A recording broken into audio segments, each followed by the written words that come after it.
and Oddballs.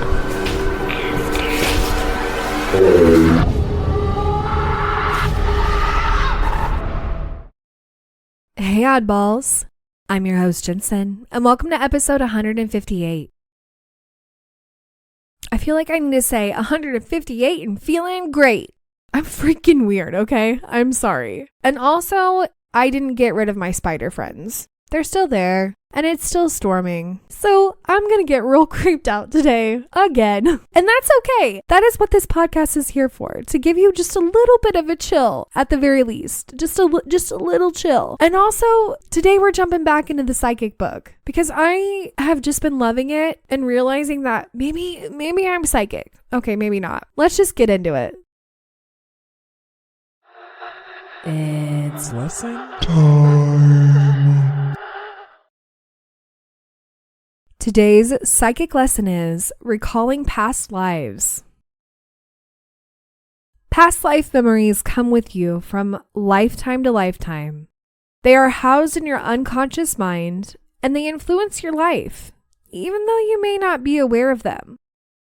Many people go through their entire lives without understanding why they think or act the way they do.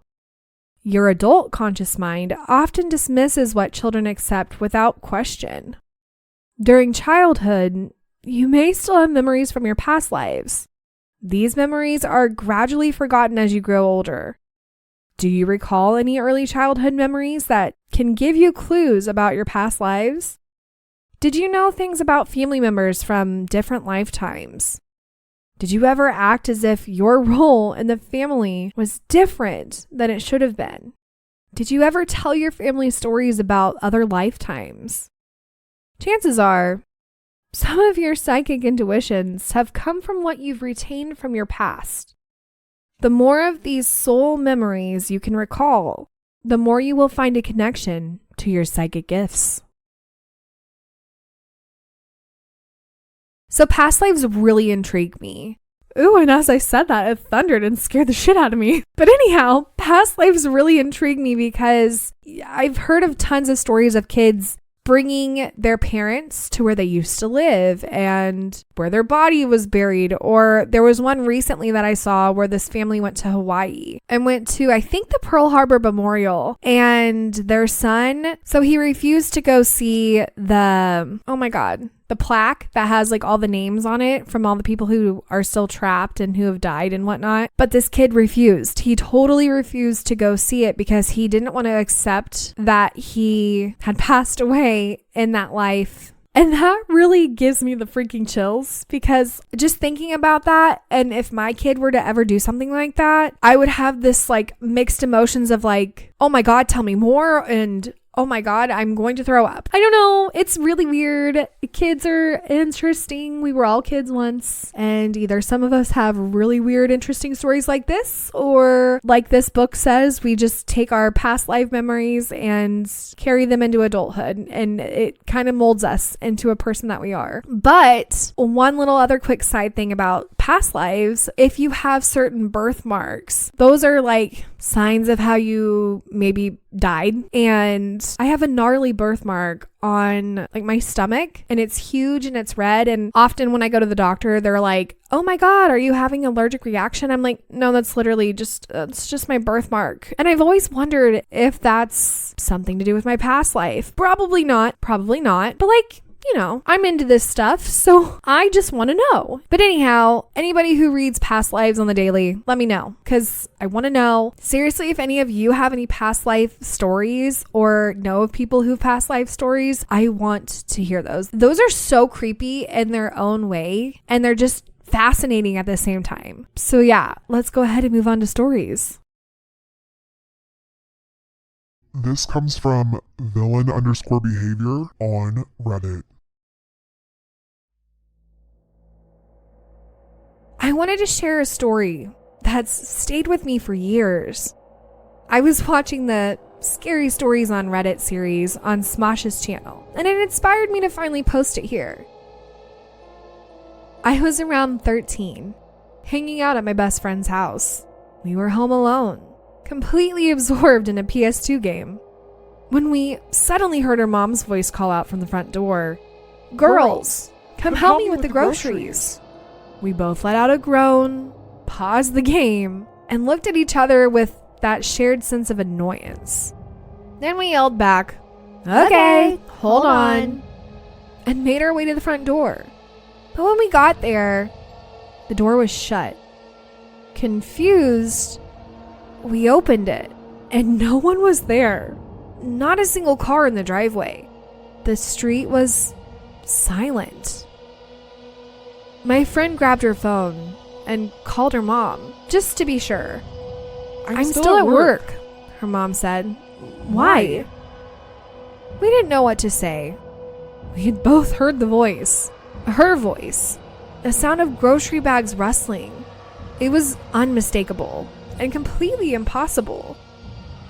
I also want to mention that my friend had told me about other strange things that happened in her house, like her dog barking at a specific corner for no reason. And one time she woke up and thought she saw a woman in a wedding gown standing in her room. My best friend doesn't live in that house anymore, but to this day, I sometimes drive past it on my way to work, and every time, it still sends shivers down my spine. Creepy experience aside, what do you guys think it could have been?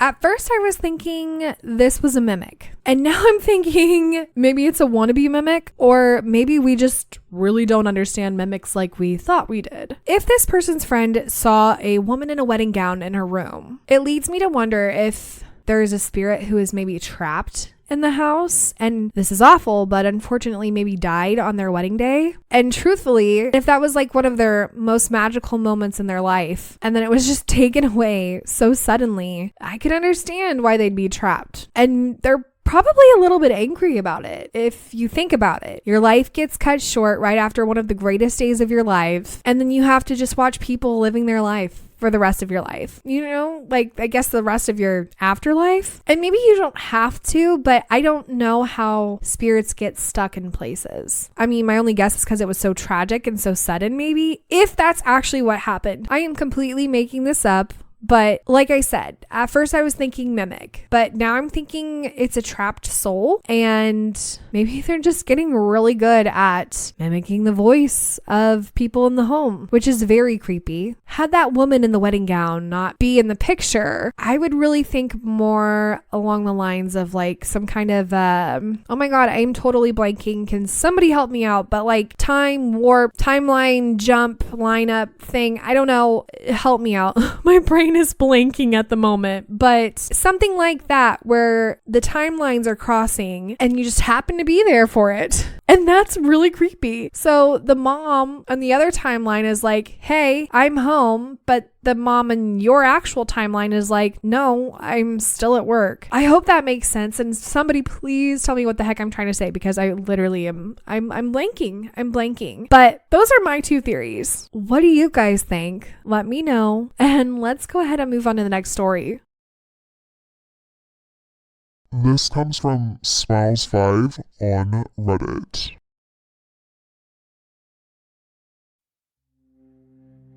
I'll keep it short. When I had just moved in with my first boyfriend, this was 2008, we were laying in bed. My side was near the closet, his side was near the door. He was listening to his iPod with his earbuds in. Lights were off. Then, near the closet was a deep growl. He took off his earbuds and said, Did you hear that? I whispered, yes. He told me to get up and turn on the light, which was near the closet. When I told him to do it, he shoved me and told me harshly to do it. Anyways, just a creepy experience from the growl and the ex. Okay, first of all, glad that this person's your ex, because we will not be treating people that way. Second of all, the fact that this person's ex was able to hear it through his headphones says how loud that growl was. Now, I'm not saying that he had his headphones like blaring by any means, but the fact that he was able to hear it through his headphones and took them off to be like, did you hear that? Says how loud that growl was. Now, in a weird way, I know it was a growl. So here's where my brain is going with this. One, either this thing is attached to wherever you guys were living or just like your ex. But yeah, what if in a weird way this was a guardian angel? I know it's a crazy theory, but if it was a guardian angel to purposely creep you out, to be like, this person is no good for you. Now, that's really off the wall. I mean, the whole thing's off the wall. It's freaking crazy. It's spooky. It's scary. I don't like it. I'm just trying to make light of it to make it a little less spooky, and that is the best that I can come up with. So I hope it makes sense, and I really want to know what you guys think on this one. It really gives me the chills. I don't like it. I don't like it. And especially with this weather, with it freaking literally thundering in the background. It's just all kinds of spooky. It's all kinds of spooky. But anyhow, if you have a story like either story today or any paranormal story in general, let me know. I hope you enjoyed today's episode. And well, it's an odd world after all. Oddballs, thank you for listening. And if you enjoyed today's episode, don't forget to leave 5 stars or thumbs up on whatever podcast platform you listen on. If you have any comments for this episode, comment below or head over to Instagram and comment on this episode's preview. To submit a story or for more information, go to itsanoddworldafterall.com.